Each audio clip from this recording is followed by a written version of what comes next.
안녕하십니까. 여름이 다가오고 있는 뉴질랜드 11월입니다. 오늘은 오랜만에 야외로 나와봤습니다. 오세아니아 위클리 이번 주 순서 시작합니다. 트레이드미가 실시한 설문조사에 따르면 응답자의 절반 이상이 이번 크리스마스에 비용을 줄일 계획이라고 답했습니다. 크리스마스는 누군가에게는 매우 기쁜 시간이지만 또 다른 누군가에게는 부담을 느끼는 시간이기도 합니다. 일부 설문 응답자들은 지금 뉴질랜드에는 돈이 없는데 왜 크리스마스를 축하하느냐, 모두가 파산 상태라고 답하기도 했습니다. 생활비가 증가하면서 많은 사람들은 이미 위기를 느끼고 있고 그래서 크리스마스 비용도 줄이겠다는 것입니다. 이번 설문조사를 실시한 트레이드미 측은 시민들이 가장 많이 줄이고 싶어하는 것은 여행과 선물이고 작년보다 더 많은 사람들이 중고 선물을 선택하고 있다는 사실을 발견했다고 말했습니다. 재팬데이 행사가 어제 오클랜드 시내 트러스 어리나에서 열렸습니다. 코로나로 인해서 3년 만에 열린 행사였지만 규모는 상당히 커진 느낌이었습니다.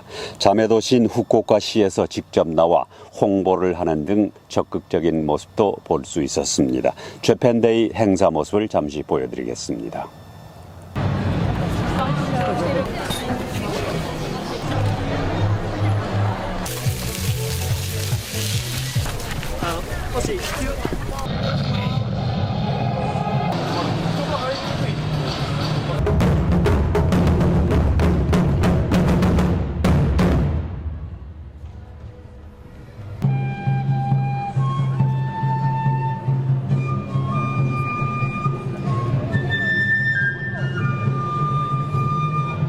Over the century, many Japanese came here for various reasons, for holiday, study, work, and many of them stayed longer than intended.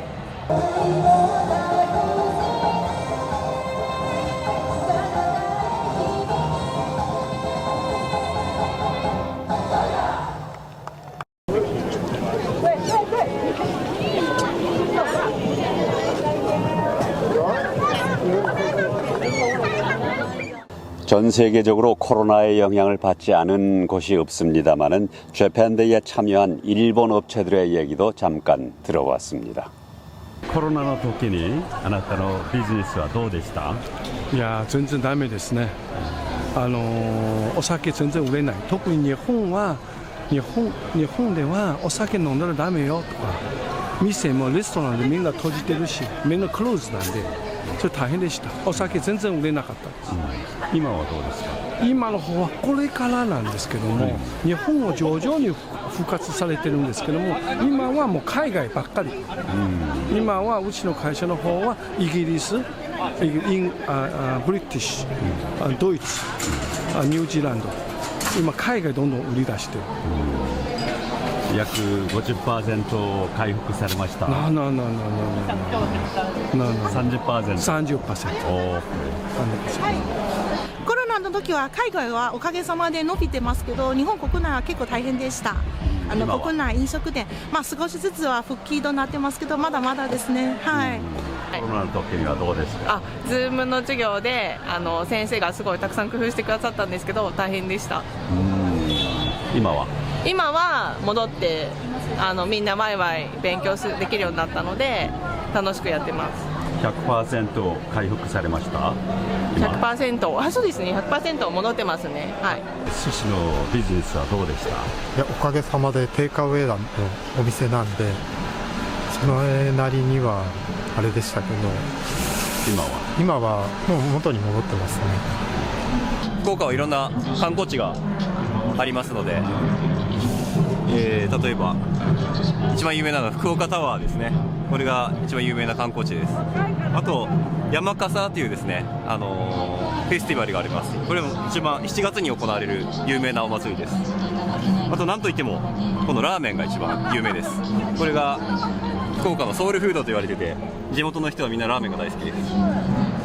であと屋台ですね。観光客の方はみんな屋台でこのラーメンを食べて帰られる。すごく美味しいです。おすすめです。 안녕하세요. 후쿠오카시에서 왔습니다. 여러분 후쿠오카시 재미있는 곳이 많이 있고요. 맛있는 것도 많으니까 꼭 놀러 오십시오. 감사합니다. 이천 도예협회가 한국 도자재단의 지원으로 사단법인 초록장애우와 함께 아름다운 동행, 아름다운 도예라는 주제로 도예 체험을 하고 작품을 만들어서 전시회를 계획하고 있습니다. 이들은 지난주 설봉공원 장작가마에서 그동안 만들었던 작품들을 구원했는데 이 자리에는 김경희 이천시장과 성수석 한국도자재단 이사장, 김준성 이천도예협회장, 김동현 초록대표와 장애우 회원들이 참석했습니다. 김준성 회장은 이 자리에서 지난 7개월간 여정에 참여해준 초록 회원들에게 감사를 표하고 앞으로도 이천 도자기 발전을 위해서 국내외 활동을 계속하겠다는 의지를 밝혔습니다. 김경희 이천시장은 서로 다른 분야와 다른 지역 사람들이 모여 함께한 이 자리가 더욱 뜻깊었다고 말하고 이천 도자기 발전을 위해서 노력하겠다고 말했습니다. 이번에 구원한 작품들은 이천시 예스파크와 은평구청 갤러리에서 전시할 계획으로 알려졌습니다. 이천도예협회는 오클랜드에서 2차례 전시회를 한 바 있습니다. 크리스 비숍 국민당 주택문제 대변인은 뉴질랜드 전역에 약 200명의 어린이들이 차 안에서 생활하고 있다고 말하고 이 숫자는 2017년 12월에 51명에서 크게 늘어난 것이라고 지적했습니다. 비숍 대변인은 5년 전 위기를 해결하겠다는 제신다 아던 총리의 초기 약속을 공격하면서 노동당이 집권한 이후로 차 안에서 생활하고 있는 어린이의 숫자가 4배나 늘어났다고 비판했습니다. 그는 또 노동당이 약속한 키위빌드 주택 10만 채 중 1.4%만 건설했고 비상주택에 매주 $100만 지출하고 있다고 말했습니다. 비숍 대변인은 정부 주택 대기자는 지난 5년 동안 2만 명이 늘어났다고 밝혔습니다. 올해 예산에서 정부는 비상주택 시스템을 검토하고 재설계하는 데 3억 3,500만 달러를 할당했습니다. 이에 대해 카멜 세플로니 사회개발부 장관은 노동당 정부는 현실을 받아들이고 최선을 다하고 있지만 이것은 지난 수십 년 동안 방치돼 왔던 결과라고 말했습니다. 뉴질랜드 통계청 자료에 따르면 방문 비자가 거부된 사람들 중에서 절반 이상이 태평양 섬나라 사람으로 나타났습니다. 지난 8월부터 10월까지 뉴질랜드 방문 비자는 68개국에서 1,500건 가까이 비자 신청이 거절됐는데 그중 절반 이상이 9개 태평양 섬나라 사람들로 나타났습니다.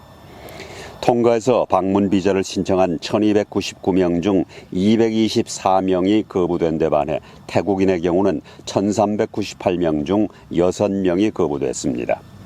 또 피지인 신청자 3,380명 중 371명이 거부된 반면 남아프리카 공화국에서 온 방문객은 3,816명 중 30명이 거부됐습니다. 이에 대해 뉴질랜드 이민성은 비자 신청자가 지정된 시간 내에 귀국할지 여부를 포함해 비자 조건을 따를지 여부를 놓고 판단한다고 말했습니다. 제신다 아던 총리는 국가가 직면한 안보 위험에 대해서 더 개방적으로 정책을 펼쳐나가겠다고 밝혔습니다. 정부기관에 대한 설문조사에 따르면 뉴질랜드 국민들 중 20% 정도만 보안기관이 하는 일에 대해 국민들에게 충분히 말하고 있다고 믿고 있고 다른 20%는 그렇지 않다고 답했습니다. 상당수의 뉴질랜드인들은 자신들이 더 이상 테러의 위협으로부터 보호받지 못하고 있다고 생각하는 것으로 나타났습니다. 이에 대해서 제신다 아던 총리는 지난 5년 동안 우리는 많은 일을 겪었고 여러 가지 중요한 문제를 경험했다며 국민들이 국가 안보에 대해 더 많이 이야기하고 공유하기를 원한다는 사실을 알게 됐다고 전했습니다. 임신 10주 미만의 여성이 낙태를 원할 경우 이제 전화로 필요한 약을 구할 수 있게 됐습니다. 이러한 조치는 낙태를 원하는 사람들에게 장벽을 제거하기 위한 정부 계획의 세 번째이자 마지막 단계 조치입니다. 이에 대해서 전문가인 사이먼 쑥 박사는 이제 뉴질랜드 거주자라면 어디에서나 전화로 낙태를 위한 약을 지원받을 수 있다고 말했습니다. 의료용 낙태약은 임신 10주 미만의 사람들에게 제공됩니다. 새로운 원격 의료 서비스는 여성 클리닉과 가족계획 관련 간호사 그리고 의사와 연결시켜주고 있습니다. 최근 실시한 여론조사 결과 뉴질랜드 국민당과 액트당이 연립할 경우 내년 총선에서 노동당을 누르고 권력을 잡을 수 있을 것으로 보입니다. 이번 여론조사에서 집권노동당의 지지도는 32.3%로 5.9% 하락했고 야당인 국민당은 40.7%로 안정적으로 나타났습니다. 액트당은 10%, 녹색당은 9.5%의 지지를 얻고 있는데 국민당과 액트당이 연립할 경우 과반인 50.7%로 내년 총선에서 집권할 수 있다는 계산이 나옵니다.